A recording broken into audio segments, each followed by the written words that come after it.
Welcome to What to Watch Live, the show where we discuss the best in TV and entertainment this week. My name is Scott, and I'll be standing or sitting in, as it were, for our regular host and my good Judy, David, who is currently resting up after a couple weeks overseas living his Viking fantasy.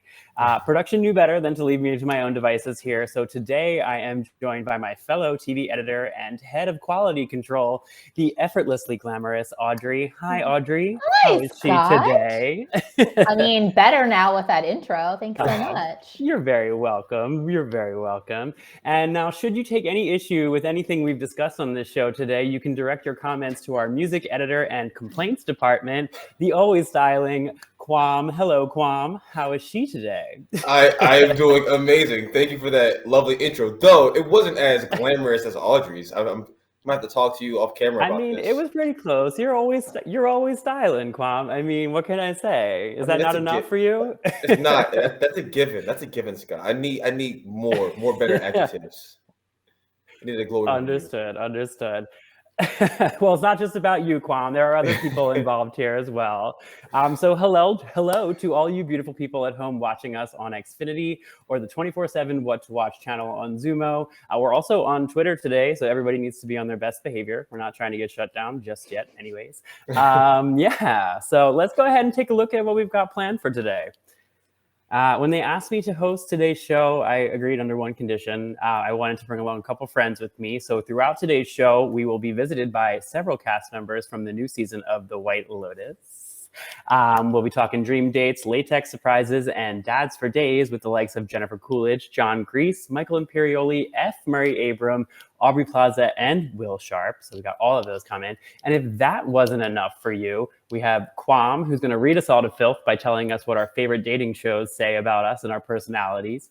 Audrey's going to share her top picks for kids' TV shows that won't make you go bananas. We'll unleash our sleeper hits of the season, ring in the season with our favorite holiday pops, and as always, we will send you packing with the perfectly wrapped TV watch list for the week ahead. Whew, that's a lot going on today. Y'all excited? It's a stacked show. Yeah, I'm excited. Certainly Very is. much so. All right, my fellow stars. It is time to shine with our first segment, Editor Spotlight.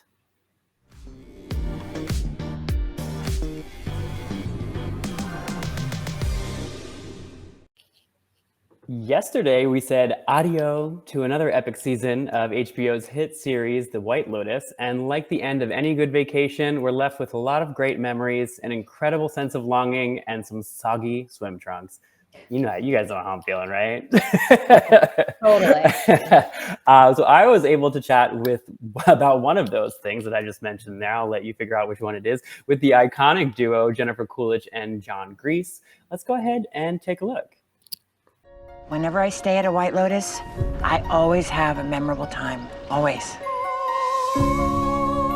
Welcome to the White Lotus in Sicily. La Dolce Vita. You guys are here to learn about your Sicilian roots. Sounds like a fun boys' trip. Wasn't supposed to be a boys' trip. We're on a family vacation right now, and it's just the three of us, because all the women in our family hate you. Please, can we just drop it? Now that he's loaded, you think he regrets marrying such a dud? What is going on with you? There's a reason they invited us here. It's like you sold your company, you got rich, and now he's your best friend. Are these the kind of people we're gonna be hanging out with now? Did you vote, babe? Be honest. I did. Didn't I? Doesn't matter. Flirting is one of the pleasures of life. You're 80 years old. But the women I desire remain young. You can relate to that. So Tanya also, I guess early in the season, describes her fantasy date in Sicily. And it involves kind of gallivanting around on a Vespa. So I'm curious for both of you, what would be your perfect date situation in real life? We can start with John. Oh gosh, that's so much pressure. My perfect date, defaulting back to the Vespa scene, that when I read that scene, I literally jumped up and down and was like, yes! I loved the idea of driving, being, doing a movie that felt like being in the 50s, dressing a certain way, or early 60s. That's such a cool idea and such a cool vision, an amazing vision that the idea of getting on a Vespa and driving through those windy hills of Sicily and then going to a lovely restaurant. I don't know. I think Mike White just kind of beat me at any fantasy I could have come up with, because that would be mine.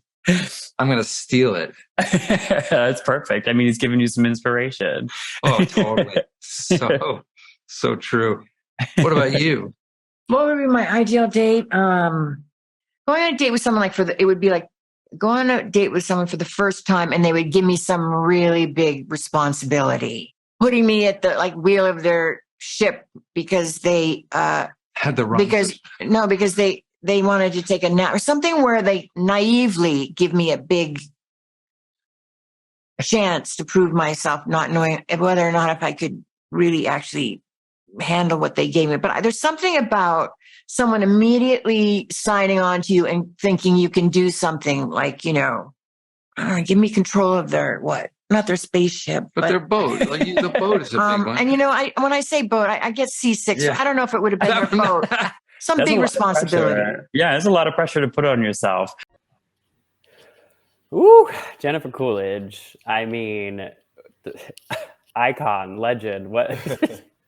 She's so out there. I was not expecting her to kind of just meander like that with that answer. It was she's talking about spaceships and then boats, but she hates being on boats, which obviously makes it really difficult to be on a show like The White Lotus, where she for the first season, I feel like she was on a boat for most of the season, right?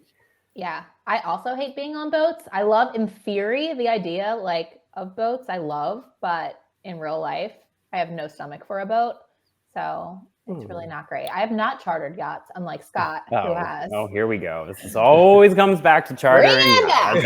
Okay. What about you guys? Any dream date scenarios? Audrey, what's your dream date scenario? Well, we already covered it will not be on a boat. It'll be on solid ground. I guess if it's a whole day into night situation, I do a daytime concert, a daytime concert festival situation. So I'll say afternoon indie rock concert into tacos and margaritas into night swimming. Because, so there is water involved at some point. There's water. Yeah. But I'm in control of the movement of my body in said water. I'm not in control of the movement of a boat, which I can't get down with. But night swimming. Love it. Quam. Underrated. What about you? What are you going to do on your dream date? Honestly, so I'm a child of the internet and I frequent dating apps. And so usually on a first date, you don't know if that person's going to look like what they actually look like on their dating profile. And it's kind of like the anticipation of, okay, this could be a catfish or they could be even better in person. And so when Shorty is even more beautiful in person, I'm like, yes, that's awesome. That's all I need. That's all it needs. I'm gonna bring the vibes regardless. I'm gonna bring the energy. I'm gonna bring the vibes. It's gonna be a good time no matter what we're doing. So I really don't have anything of a perfect first date, as long as that person looks like how I thought they would look in my head or better. Interesting. So speaking of dating, there are tons of wild dating shows on the market right now. And I feel like you can kind of tell a lot about a person by the type of show they choose to watch. Quam, I know you have a lot of thoughts on this, so tell us about it. I mean, to be honest, I feel like the only dating show that I really watched, there's only been 2 dating shows that I really watched, and they kind of do speak to my personality. The one show I really enjoyed is Too Hot to Handle, and just because it's all about vanity. It's all about vanity. And wow. What is that saying about you, though, Quam? My literal idea of a perfect first date is the girl to look how she looks in her profile picture. So can't get much more synergy than that. I don't know. It doesn't say a lot about me and how I think. Maybe. Obviously, I want her to have an amazing personality, but the first thing you notice about someone, regardless of what anyone says, is the looks, the smile, the eyes, and so Too Hot to Handle is at least they're being upfront about their being vain and being, just honest about, okay, this person needs to look good. And I really identified with that, so I personally, Too Hot to Handle really, really spoke to me in ways that other dating shows don't. F-Way Island also spoke to me, but we're not going to talk about FBoy Island for obvious Learning reasons. so much about you, Kwam. I promise. I appreciate the honesty, though. I will say. Of course. I'm dripping in objectivity. He's one of those ones that's gonna like switch halfway through the season. You know, what is the really cute boy's name on FBoy Island that like he was reverted? FBoy Casey. Yeah, wasn't he? He was sure. Yeah, I don't remember. Sure, why not? Audrey, how about you? Audrey, what about you? We're dying to know, both of us. I mean, has there ever been a better segue than this? So, Kwam, let me introduce you to a show called Love is Blind, which is the antithesis of Too Hot to Handle in some ways, right? So for those of you who may not be as familiar, I hope you are, because season 3 just ended and it's been #1 on Netflix, that basically the whole run of that season. So the premise here is a bunch of people who have been unlucky in love based on looks enter this like, I don't know, like motel hallway of sorts with a bunch of doors that they go into, and they're in a room where they cannot see the person they're talking to across the wall. So they have like deep conversations. They basically do speed dating with all these different people and get to know them, whittle it down to who they connect with, and ultimately propose to somebody. Some of them do without ever seeing them, just on their mental and heartfelt connections. Then, of course, they do get to see each other. To Kwam's point, some people like excitedly run into each other's arms and they're everything they hope they would be. Other people may not have ended up with who they thought they would end up with. But it's just such an interesting premise to me, because sometimes it works, right? Sometimes you pick the person that is completely your opposite, and they'll even say like, I never would have gone up to you in a bar and like hit on you. And it ends up working because sometimes we don't know what's best for us, maybe. So Love is Blind, I think that's why it's been the sensation that it's been for Netflix. I certainly know that I love watching it. And that's my pick for dating show. Interesting. Yeah. Scott, what about you? Ooh. You could never? I could never. Oh my gosh. Really? Could you imagine like you spent all this time talking to someone and then you meet them and it's like, you're a great person. It's not you, it's me. It happens. Yeah, it happens. It does. But I don't know. I find that really interesting. I mean, I'm also really interested in terms of Love is Blind. I would be fascinated for them to do a season of the B-roll, because there's like a ton of people that are part of like that initial like group of people that go into the pods, and they like hone in on like 4 couples. They don't like everybody else just gets cut. And it's fascinating. I want to know what's happening to all the other people who just like, they didn't find love in the pods. Like, don't give me a forced narrative, Netflix. I want to see what happens to everyone. Yeah, there are also apparently people who end up also getting engaged, but just aren't on the show, and then just go off living their happy lives, and you never meet. Can you imagine being that boring that you just didn't make the cut, even though you married someone in between, like with a wall in between you? It's just fascinating. It is. And to answer your question, Audrey, my show is a new Bravo show. It's Love Without Borders. This actually sort of mirrors a portion of my life, anyways. I picked up and left Philadelphia. Almost 15 years ago to marry my now ex-husband. So I moved to Australia sort of on a whim. So I'm no stranger to this whole like picking up and leaving and trying something new. I'm very open to change. It's kind of my personality. So this was really interesting to me. Basically, the premise of this show is that these people, they meet up with a matchmaker, and they're told that, like, get your affairs in order, and that at any moment I might, knock on your door and say that, we found you a match, and you're not going to know where it is until you get to the airport with all your bags, and you're going to live there and basically run the stay of your tourist visa. And if it works, then great. If not, then you just kind of come back and cut your losses. It's fascinating. I've watched 2 episodes of it now, and I think it's interesting. My speed. What do you guys think? Would you pick up and leave? Like, I would do it just for the experience. If you just for the experience, like, hey, listen, my significant other might not be who I expected, but at least I'm in Morocco, so I think that fair, but you have to live with them. So it's like, it's a whole thing. And I guess the thing that really throws me for a loop with this one is that they're blind dates that they're essentially going on. So they are picking up and agreeing to live with someone that they've never seen, they know nothing about. So yeah, a lot of things could go wrong. I'd imagine there's not a lot of successes because like, even if you're like meant to be together, I don't know, living with someone you just met could be just like the first thing that just kills any relationship. Fascinating. Well, I mean, I guess it tests the limits of how good this matchmaker actually is, because that's your job, right? Your livelihood, to connect people based on some sort of like, I guess, information that they gave you. So, and she generally has some logic when she's sending someone somewhere. Does not just for good television, as far as I'm aware, but who knows? Bravo does be doing people dirty, Now I'm gonna have to watch the show because it sounds like, I think you all probably know my love of 90 Day Fiance, which has like a similarity to this, but also I'm never gonna remember it. I think it was on Bravo. There was a matchmaker show. Her name was Patty. Do you remember this matchmaker? It sounds really familiar. Millionaire Matchmaker. Yes. So this is like, well, I mean, you know what you're setting up with there, obviously. Yes, it's true.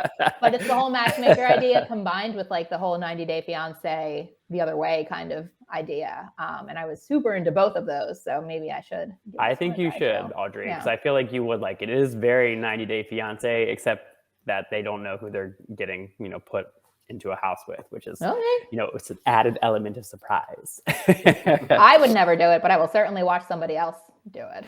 Awesome. Well, you can watch this one and any of the dating shows that we mentioned by saying what to watch live, what to watch into your voice remote. Is a judgment-free zone, I promise. So take a look and watch whatever tickles your fancy, if you will.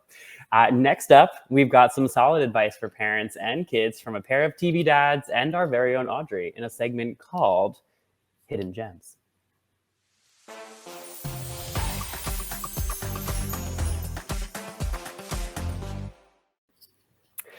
Now, people do be having daddy issues, but there are two dads in particular that I didn't have any issues with, and that's Michael Imperioli and F. Murray Abram. I asked them for some fatherly advice when we sat down to talk about The White Lotus, and they did not disappoint. Let's go ahead and take a look. It seems like you guys have great advice or can offer great advice, and I feel like fathers in particular tend to get a bad shake both in entertainment and in real life. Any sage advice for fathers trying to avoid like passing on generational trauma to their children? Good luck. Good luck. I'm with him. I'm sorry, man. I did so many things, so many wrong things. I'm not the right man to ask. I mean, maybe be a little more patient. I mean, right? Or a little more thoughtful, Having kids, though, I think you become more forgiving to your own parents because you're like, oh, that's why I drove him crazy. Oh, that's why he was so angry when I did this, having kids can kind of restore those relationships, I think, in ways. There's an old fable about the reason that grandparents get along so well with their grandchildren is because they have a mutual enemy. They're often in cahoots, aren't they? That's right. That's usually how it goes. Those two were honestly the best. They were just so much fun. There was such good energy. How incredible are they?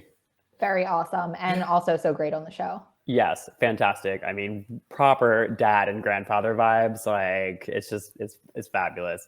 Now, Audrey, as the resident parent here, I'm sure you also have a bunch of tips and tricks up your sleeves. Care to drop some wisdom on us? Sure. So I'm going to hit you guys with some like motherly advice when it comes to watching TV with your kid. So I have a 4-year-old, so this will be geared towards her age bracket, but it runs the gamut from like shows you're happy to watch with your kid, shows that you're like, okay, like I can sit through this and like scroll through Instagram while I'm pretending to watch with you. And then shows that you're like, there's no way we're watching the show again. Like I'll listen to your tantrum. You can stomp your feet, but like, I can't do it again. So let's dive into them. So there's 3 shows that you and I can happily watch with kids. Eureka. It's a super cute new Disney show.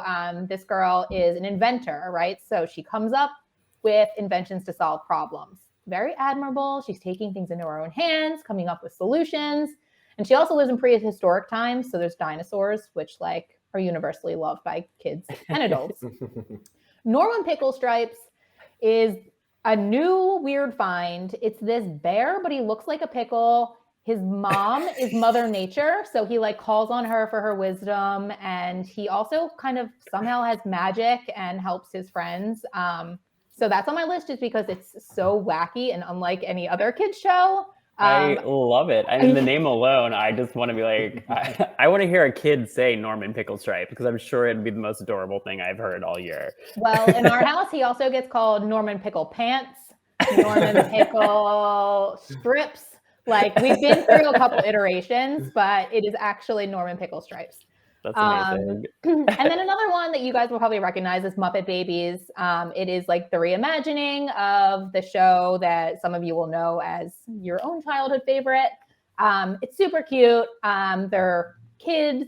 They are in like daycare, and Nanny, who is like a lovable figure from all of our lives, is voiced by Jenny Slate in this, and she's just awesome and the best anyway. So Muppet Babies is like a solid watch. Now we get into the ones where you're like, oh, okay, fine. So Gabby's Dollhouse. And let me preface this by saying Gabby's Dollhouse is a great show. We just watched so much of it that now it's like moved down a category in my house. But Gabby's Dollhouse starts with a human girl who loves cats. She's a cat headband. She sings a song. She touches her cat ear. She transforms into a cartoon, goes inside a cat dollhouse. I know this all. Let me just say, kids shows are so weird. Like, who's writing this stuff and coming up with it? Like, creative geniuses. Can only imagine. Yeah. So I'm at the point where I'm like, fine, I'll watch it. But okay. The Tiny Chef Show. You've probably never heard of this either. The animation is kind of cool because they look like almost like felt toys, like felted toys. And they like move around. It is about, I don't even know what he is. He's like a made up character. Is he a chef? He is a chef. Yes. But like, he's not a person. He's not an animal. Like, I don't know what he is. Oh. He is a chef and he cooks things and sings weird songs about them. Again, like this used to be higher on my list. We've watched it a lot, but I think it's a good middle ground because it seems like it should almost be on Cartoon Network. Like it could be like an adult show. Oh.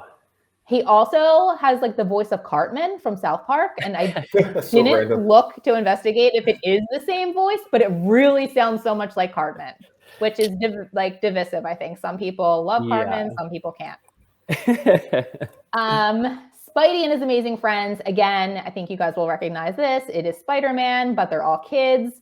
The redeeming quality here for me is that there's like a heavy female presence in main characters. So Doc Ock, if you're familiar with the movies, is a girl in the cartoon. Yeah. And Ghost Spider is another like Spidey friend. And she's pretty sick. And I remember you saying something about Green Goblin in this show. Green Goblin is very much in this show, and he's a boy. They call him Gobby, and he's a little weird. And then also new addition this season is John Stamos voices Tony Stark. So now they're bringing in Iron Man. Love it. So yeah, again, like a crowd pleaser for kind of like adults and kids, but it does get a little repetitive. But good opening theme song by Fall Out Boy, Quam, for our music lovers out there. Okay, so now we get into quickly the category of like, oh God, please no, I can't again. You can cry all you want, it's not happening. Fancy Nancy. Fancy Nancy is so annoying. Okay, where do I start? I remember being warned when I had a child not to watch a show called Caillou because he whined a lot. And like, if you have a kid, your kids whine a lot, like you don't want to hear it on TV. But oh my God, could anyone whine more than Fancy Nancy? Okay, let me tell you, when she's not wearing a tiara, she's wearing a beret because she's like a miniature Francophile and she just bosses everyone around. Her friends, her parents, her dog, like not cool. When she doesn't get her way, she throws a fit. And I have a 4-year-old at home who throws a fit. Like, again, I don't need to watch a 6-year-old do it on TV. So Fancy Nancy, gone from my house. Blippi, you guys may have heard of Blippi. He's like an insane sensation, available to watch like everywhere. He is a grown man who talks like a child and dresses up in like suspenders and goofy glasses. I will say it is educational. Like, at least he's teaching your kids something. But again, so annoying. No, done. And then Alice's Wonderland Bakery is Alice from Alice in Wonderland. It's a cartoon. Her and all her friends are like making baked goods and teaching lessons, and it's just boring to me. So they could bring more than just that to the table, in my opinion. But it is cute. Like, the animation is cute. It's very like pink and purple and girly if you're looking for that, but just not much that stands out for me there. So those are the 3 that I will go toe to toe with my daughter to not watch again after giving them a solid viewing for a very, very long time. So I did my part to contribute to the Nielsen ratings of all of these shows. But now we have moved on. Wow. So that is my long-winded motherly advice. All of these shows are available on demand. If you just say kids into your voice remote, you can choose from these and explore so many more options for other things to watch. This is incredible. It's incredibly insightful, honestly. I think I've only heard, watched, I guess, Muppet Babies, but it was probably an older version of it, because I definitely do not remember Jenny Slate. But I'm kind of keen to hate watch Fancy Nancy just to see what all the hype is about, you know? I would love for you to join in my misery of Fancy Nancy. So I love it. I love it. Right. So next up, we prepared a segment that is best described as the TV equivalent of a Kinder Egg. Read into that what you will. It is time for TV Confessions.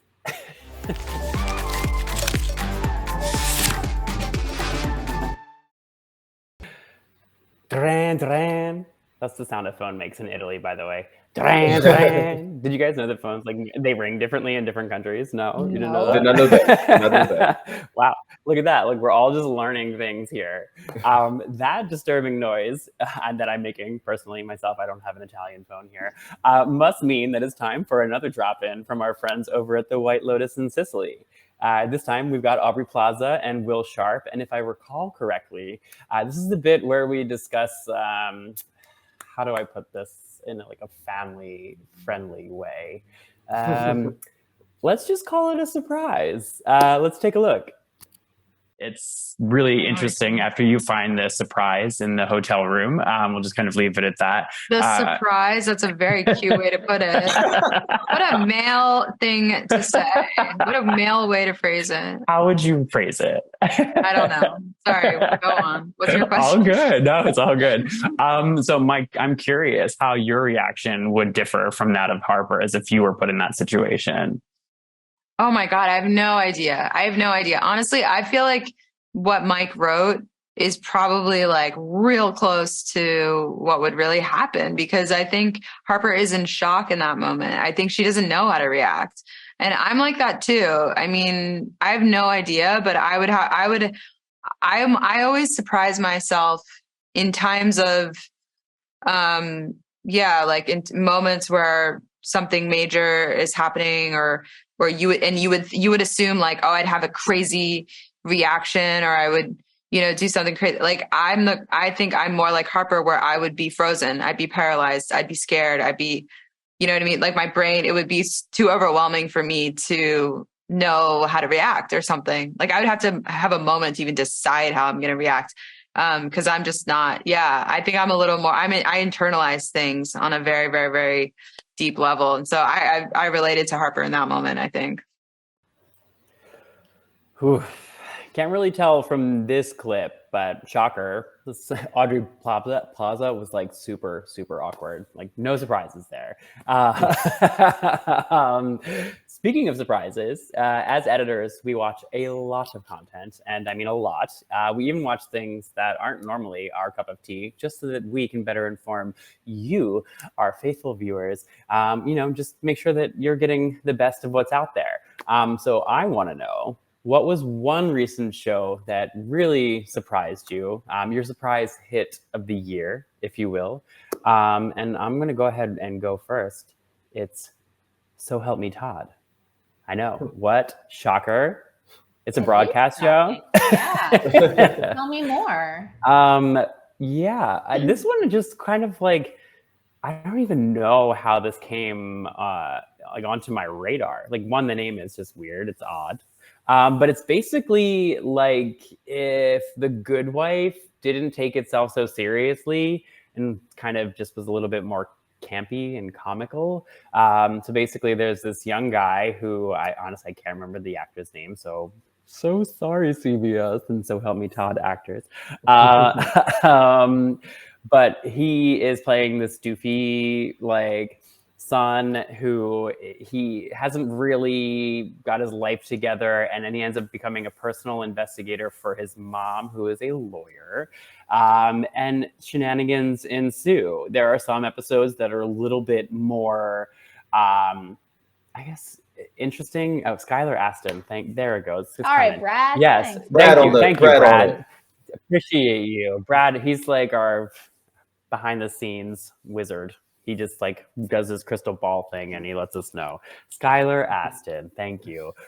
He was in, oh my God, now Zoe's. Brad, what was he in? No, Zoe's Extraordinary Playlist. And that's how I knew him. And he's an incredible singer. He's fantastic. It doesn't come up in this show. But that's, I think, probably what drew me to this, because I remember him and his character. And I thought, he's got good delivery. He's got good comedic timing. And he's just silly, a lovable doofus who has a great, and Pitch Perfect. Brad with the crystal ball, really just nailing it.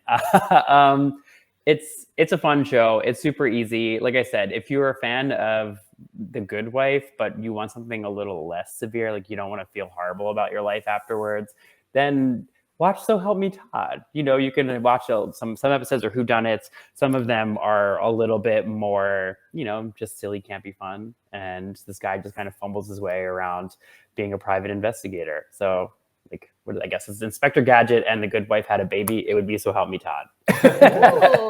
There you go. And that, that for me, it resonates. It was just fun to watch. It was easy. It wasn't like, I need easy watches these days because, sometimes it's exhausting. You're watching a show and you're like, I'm too emotionally invested in this stuff. I want something I can turn on and just be like, okay, woosah. You know what I'm saying? All right. I feel that. Audrey, I'm curious, what's your TV confession? So this show that I just started watching, I watched the first 3 episodes. It is called Fleischman is in Trouble. I admittedly, so Scott mentioned it is our job to be on the pulse of all things television and know all the things. This kind of snuck up on me. I didn't really know much about it going into it. The reason I decided to watch it was because the cast is very compelling to me. So as you can see from this key art, Claire Danes and Lizzie Kaplan, who I love both of them. I think they're both super talented. And Jesse Eisenberg is the main man in this show. And I feel like he's been missing from the scene for a long time. He was so big a few years back and then kind of disappeared. And now he's back in this show. So it's an FX show. It is actually based on a book. I did not read the book. So if you read the book and love the book, do not come at me. I'm going into this totally blind as if it's just a television show. But basically, Claire Danes and Jesse Eisenberg were married. They then get divorced. And this is kind of the first 3 episodes are told from his side. So being now single again, he's the dad of 2 kids. He's trying to juggle. He's a doctor. He's trying to juggle being a parent, a single parent now, or a co-parent with his job. So it's kind of interesting from the dad side. I feel like a lot of shows when divorce happens, you see a lot of the mom, single mom angle. So this is a little bit different, which was interesting to me. And then it also goes back to, he has these 2 friends that he was best friends with in college. Lizzie Kaplan is one of them, which I knew going into it. But then the surprise for me was that Adam Brody of the OC fame, Seth Cohen, is the other friend. And I loved him so much, and still do. So that was like, you know, a surprise in a surprise for me. So it's an interesting show, right? So it's about like past friendships, current like situational changes with relationships, parenting, like jobs. It's doing a lot of things, and it's set in New York City. And there's flashbacks to like the 90s and then current day. It's very interesting, and like unlike a lot of shows that I think are going on right now. So it was surprising to me and like a surprise hit. It's not like earth shattering. It's not like the most amazing thing I've ever watched, but I really like it. And I feel like not a ton of people are talking about it. So I'm here to tell you it's worth a watch. Absolutely. And you got to remember the name first. Yes.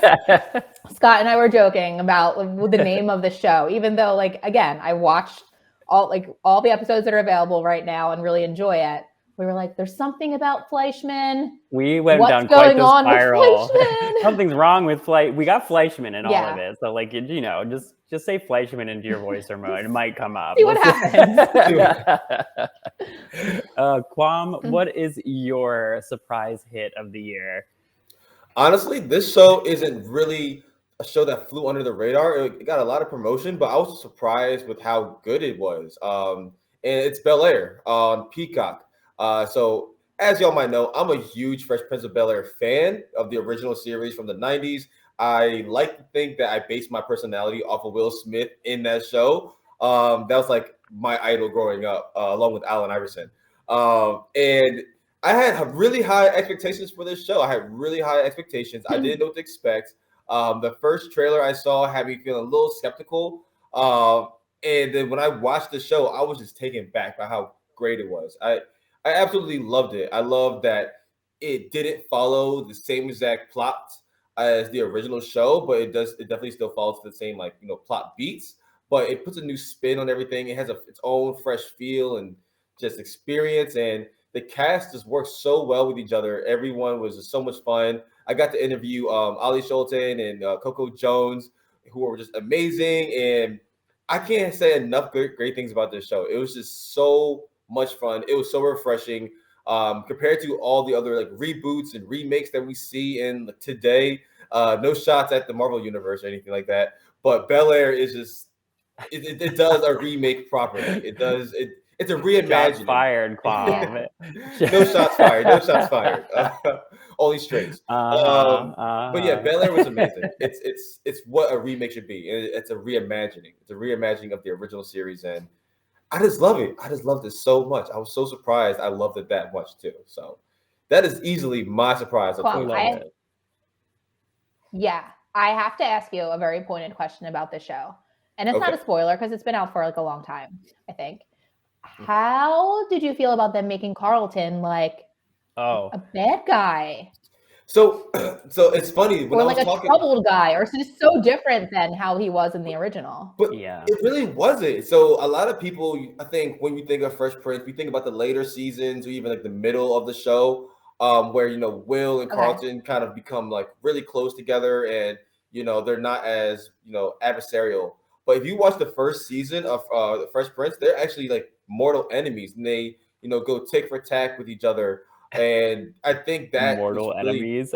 Mortal enemies, they were. And I think this show, it's a little bit more heavier. But if you didn't watch the original show, if you didn't just like watch the first season, you wouldn't get that. But then you go back to the first season, you're like, oh no, they were definitely beefing back then too. And so I think they did that really well, and they played it up really well. And honestly, I liked that they built it up so much for them to be, you know, mortal enemies, because by the end of the, you know, the season, when they're, you know, you see Carlton really caring for Will and wanting to know where he's at, and not to spoil anything again, but you really feel it, and you feel that character journey is, you know, earned. And Audrey, you know, I'm all about character development and characters, you know, progressing throughout the show. Loves himself. Yeah, Quam loves some character development. I do, and they did. Okay, well, that's like good intel. Amazing. Yes, it's so go back and watch the first season of Fresh Prince of Bel Air, and you'll see that, like, oh yeah, Will and Carlton were beefing from the jump. Okay, that's good homework because I did not remember that. That's really good intel. Well done. All right. Well, you can watch Quam's interview with the Bel Air cast, and you can watch all of our sleeper hits in the What to Watch live menu. So just say What to Watch into your voice remote and check it out. You know, there's all sorts of goodies in there. Some hidden gems, some not so hidden gems. We got some, just giant rocks of great entertainment just hanging out, chilling there. Other ones, just tucked away, a little bit harder to find, but we'll have them there for you. Just go take a look. Trust me, you won't be disappointed. Up next, there's one word in the English language that everyone loves to hear, and that is free.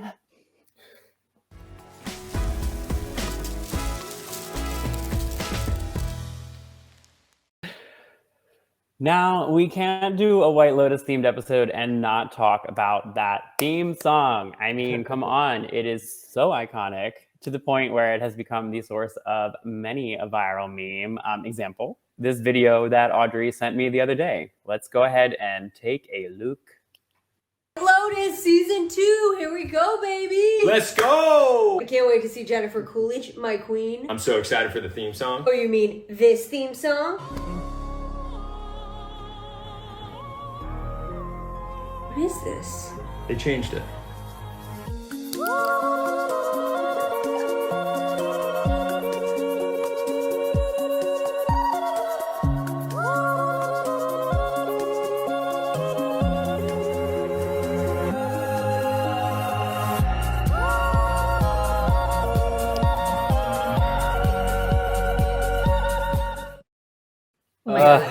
It just resonated so hard. You don't even understand.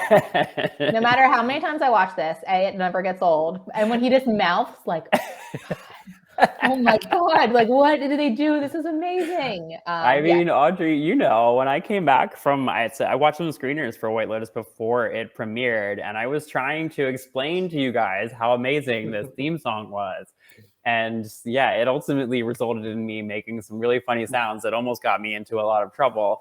But, we got through it, and I explained myself, and now you all understand because it's out there in the world, right? Like we just get it. Yeah. Quam, as our resident music editor, what are your thoughts on this masterpiece? Feels like the perfect song to play at a holiday party. Am I right? I don't know about a holiday party. But I might prefer Mariah Carey's "All I Want for Christmas Is You." But no, what? Oh boy! I know. But when I first heard this song, I was like, "What is this mess?" And then as I got deeper into season 2, I was like, "Okay, this is actually a bop." Scott is on to something right now. But like I said, I don't know if I'll be playing at my holiday party, but we have a ton of holiday music for any holiday party, gathering, or anything you might want to check out with the Holiday Music Headquarters. It is the biggest time of the year for holiday music, for music in general, and I'm here to serve you up everything you could possibly ask for. So we have free gifts for you underneath the tree. Go unwrap them right now. You can check out Stingray Classica, some great titles like The Nutcracker, Swan Lake. I'm not even a classy person like that, but when I put it on, I feel like I'm Beethoven. I'm like, yes, it's a tour de force. I feel so sophisticated. And there's also free concerts from Quello Concerts. Shout out to Stingray. And then we also have great music choices. Like you can choose any holiday music from any genre that you want, whether it's pop like Justin Bieber or Tyler the Creator. It's like awesome holiday album with The Grinch. Check it out if you don't know it, or you can check out music from any decade. So you got Bing Crosby, you have Ella Fitzgerald, or you have Ariana Grande, or Lizzo's new hit song, a holiday song. So we have everything you could possibly ask for. And honestly, the holidays is one of my favorite times because it makes me feel all warm inside. It makes me feel all nostalgic. And no song makes me feel more nostalgic than Temptations' Silent Night. So when I was younger, me and my family, we would open up gifts to like old like Motown records, holiday records. And Silent Night was like my favorite. It was like my dad's favorite. He didn't explicitly say it, but when that song came on, and it's a specific version too. I forget the album it's on. It's a specific Silent Night version from the Temptations, but it's just so sentimental, but also just so like groovy and soulful. It's it's just every time I hear it, I just think about my childhood. I think about going back in time and opening up gifts, and my dad busting out the old VHS tape recorder. If you're old enough, you remember that. But if you're like, 20, you do not remember VHS tapes. And it's just like it has like a special place in my heart. This song, it just does so much for me for the holiday season. It makes me feel just so warm and fuzzy inside. And speaking of just more Motown Christmas, a Motown Christmas is the perfect like holiday album for me because it has like all the holiday hits I remember listening to. Because again, my dad had like everything. Like, he had so many vinyls, and so he probably had like every vinyl disc or like holiday track from every Motown artist alive. We'll just cycle through it. But this album is like just a great, amalgamation of all the best hits. So you have like the Jackson's Five, Rudolph the Red-Nosed Reindeer. You have some stuff from Stevie Wonder, just anything you could ever like imagine. It's like all the greatest holiday hits sang from the best Motown artists. So I just absolutely. Oh, Brad is on it. It's Give Love a Christmas album, that album version. Yes, of the Temptation Silent Night. Give Love a Christmas album, or Give Love at Christmas, that album version of Silent Night. That is the one you want to check out. That is the one that's amazing. Brad, shout out to you. You're always on it. Okay. Audrey, what is your favorite holiday song? Yeah. So it's really hard to make picks because there's so many great songs. So I tried to whittle it down. So my pick for song is actually a Blink-182 song from 2005 called I Won't Be Home for Christmas. So as you can see, it is like a punk rock pop song. And the reason I picked it is because it's like a little honest, as punk rock is. And I'll preface this by saying that I love Christmas as much as the next person and the holidays, but like I can also relate to a lot of the lyrics in this song, especially the one that says, it's Christmas time again. It's time to be nice to the people who you can't stand all year. I'm growing tired of all this Christmas cheer. And like, I don't know, after like all the parties and all the hosting, like I kind of sometimes can relate to this and just want to move on and welcome January in. I don't know, Audrey. But it's a great song. If you've never heard it. Grinch. I don't know. Totally. Listen. Total Grinch vibes. I also love the Grinch, so maybe that's why. Well, that's fine. I will be the resident Grinch, but I do love the holidays and I do love holiday music. So it was a tough choice. But my album, and I don't know, like you guys tell me if you grew up with these albums or recognize this art at all, but like we had all of these in our house. So as you can see, this is a very special Christmas 3. There was obviously 1 and 2, and it extended beyond 3. But it's basically, is this like this is 2010, like, or what is it? The albums that like came out yearly? Oh yeah. Is it not that, but like for Christmas? Yeah, kind of. It kind of is. So it's like a mixtape, if you will, of like all the current like hot artists of that time covering Christmas songs, right? So this one in particular is my favorite. I can like read off some of the artists. So there's Smashing Pumpkins, Natalie Merchant, Rev Run, Mason Puff Daddy, No Doubt, Sheryl Crow, Blues Traveler, Enya, Hootie and the Blowfish, Chris Cornell. Enya. Yep.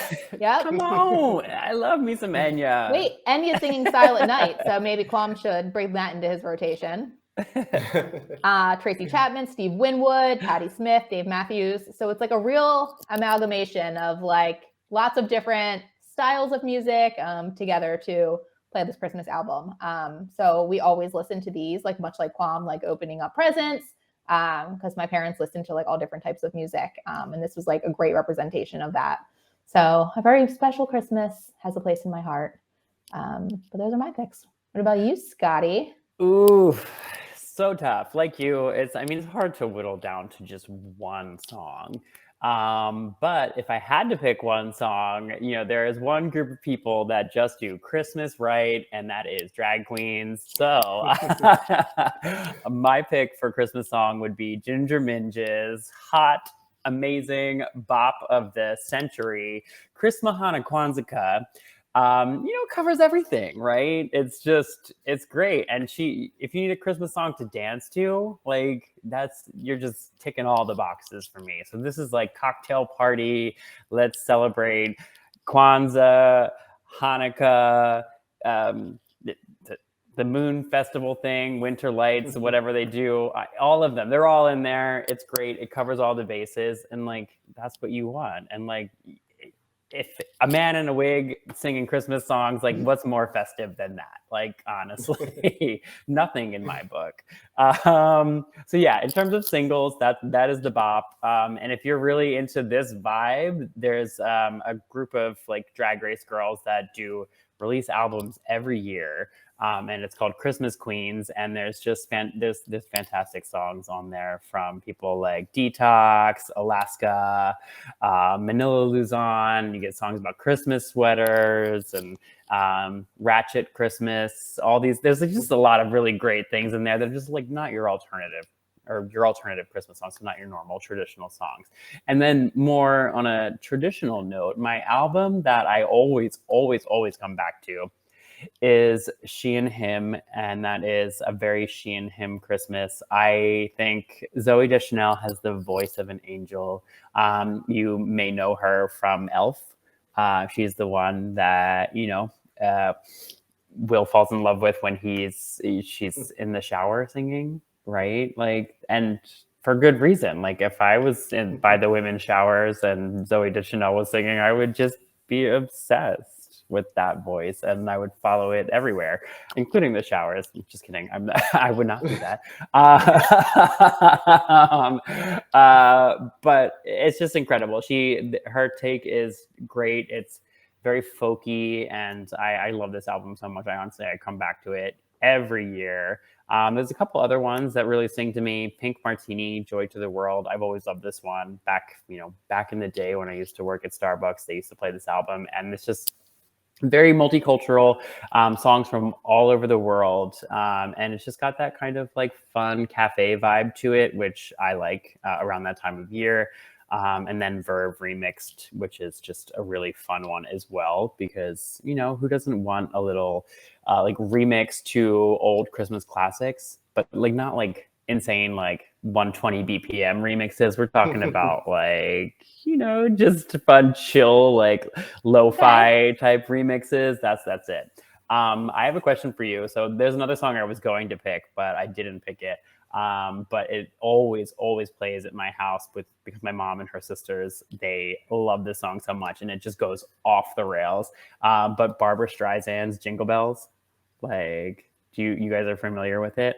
I mean, I'm sure I've heard it, but it's your homework is to go and listen to Barbra Streisand's Jingle Bells immediately after this show, because it is the most chaotic thing I have ever seen. And you put a house full of crazy Polish women who are trying I have those in my family too. Who are trying to keep up with Barbra Streisand and her progressively like it just gets faster and faster and faster, and she's like jiggle bell jing jangle jiggle bell jiggle. It just keeps going, and it's like, and of course this is after a couple of drinks. It is just insanity, and it is so much fun, and it like reminds me of my family and like Christmas time. And so that one I love a lot, but it's just pure chaos. I opted for the drag queen version, which is saying something,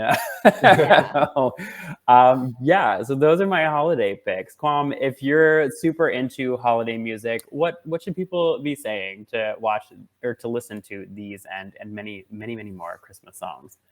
All they have to say is Holiday Music Headquarters or just Holiday Music into their Xfinity voice remote. You get all these picks and so much more. And if you're just a traditional like Christmas song listener, we have Mariah Carey's All I Want for Christmas Is You. Literally everywhere. You can find like every version of that song everywhere in that destination. I love that that's the default Christmas. Like, it is if you're just a Christmas purist, Mariah Carey's there too. Love it. Now, before we head out for the week, as always, we'll help you organize your TV watch list in a segment called Plan Ahead.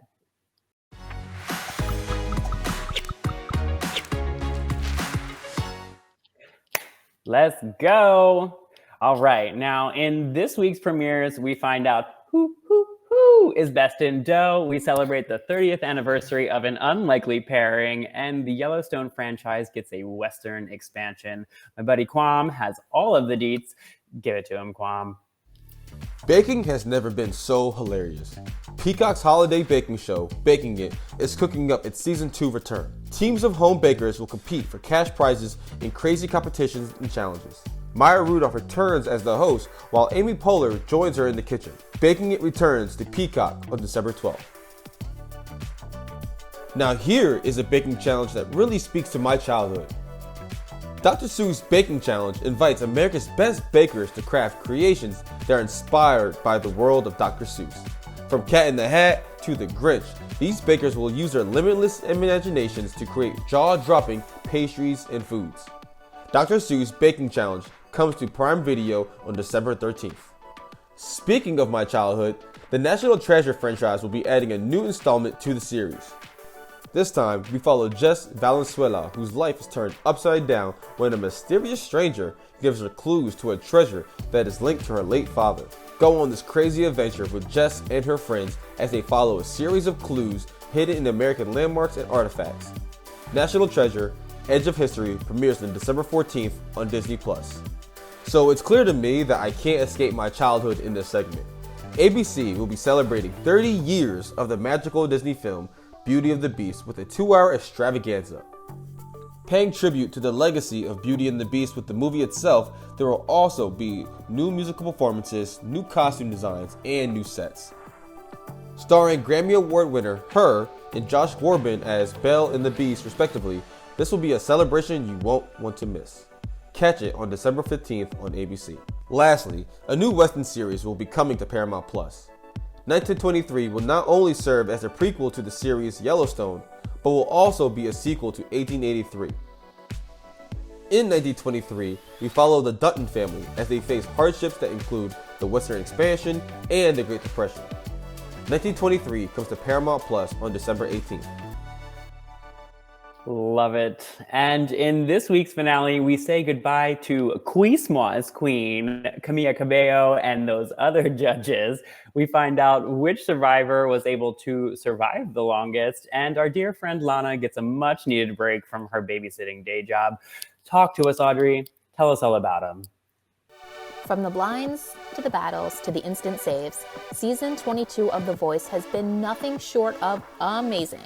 New coach Camila Cabello fit right in, almost like she's always been there, leading talented young singers on a journey to become superstars. But can she reign supreme over Team Legend, Team Blake, and Team Gwen? Tune in to the finale of The Voice tomorrow, December 13th on NBC to find out. Netflix is gifting us an early holiday present in the form of the Too Hot to Handle finale. Virtual assistant Lana, my personal favorite character, has been watching all season and is about to fill one or some contestants' pockets with cash or their hearts with rage as she announces who has played this season's game best. Too Hot to Handle finales Wednesday, December 14th on Netflix.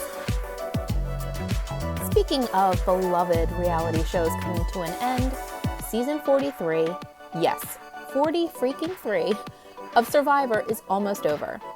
Castaways have been blindsided, hunger pangs took their toll, and revenge plans were plotted, all in an attempt to not have their torch snuffed out at Tribal Council.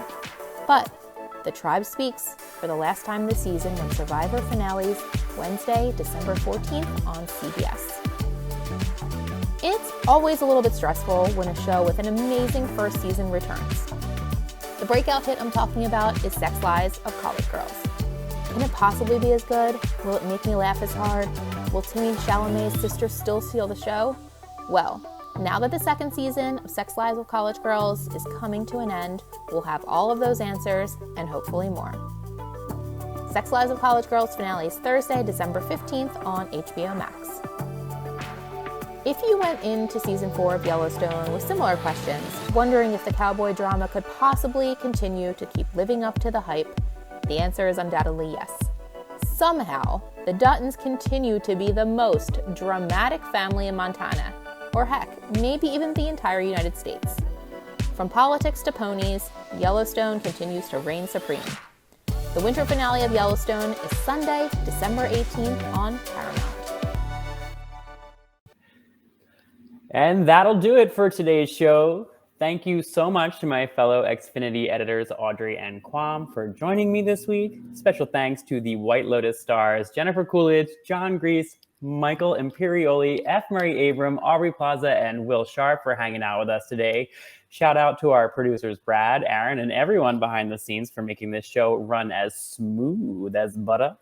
If you want to check out the shows and movies we talked about today, get more entertainment recommendations, or watch us interview huge celebrities, just say what to watch into your voice remote, or tune in here every Monday at 4 p.m. Eastern for a new episode. And of course, you can always check us out across the country 24/7 on the Xfinity What to Watch channel on Zumo.